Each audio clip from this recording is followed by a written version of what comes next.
champion match. Ngayong araw na ito maghaharap at makakaharap ng dalawang weekly finalists ang defending champion si John Carlo Comendador. Ayan, naku, eto, lumalaban. Ha? At ang mananalo, ha? Para sa araw na ito, tatanggap ng 30,000 pesos. Ay, naku, gandang Pasko. At para tumulong sa ating pumili ng champion, kasama natin ang tinaguriang Asia's Queen of Songs, si Mamita, Miss Pilita Corrales. Yeah! Hi, Mommy Sugar. Miss Sugar.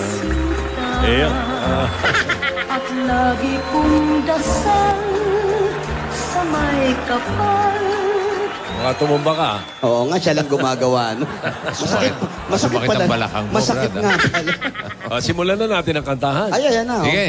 Eto, contestant number 1 from Iloilo City. 10 taon ng nabubuhay. Yan ba yung 10 taon humamon? nang nabubuhay. Yan ba yung humamon? Ito si Rock Opong. Rock Opong.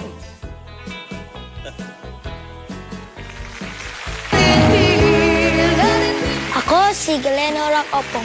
10 years old na ko kag ako halin sa Iloilo City. Si Rock po ay isang hyper na bata, sweet and masunurin. Mahilig po ako maglaro at tumugtog ng gitara. Sa school ko po, sa first grading, ako po yung top 1. Si Rock po ay nagmana sa akin sa pagkanta and pagtugtog ng gitara. Araw-araw po kami nagpa-practice ni Papa para ma-perfect yung kakantayin ko sa Lola's playlist. Message ko sa imo is mag-focus gid. Gamay lang ni nga sakripisyo sa imo, kag arigid ko magbulig sa imo. Upod kita sa sining dreams mo. Ako magsuporta gid sa imo.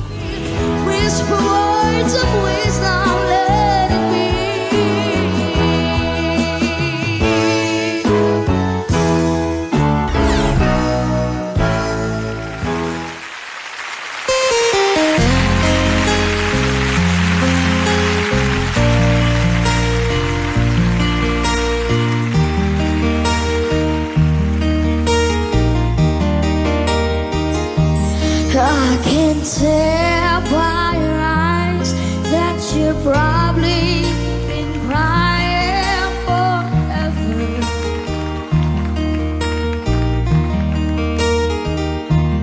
In this time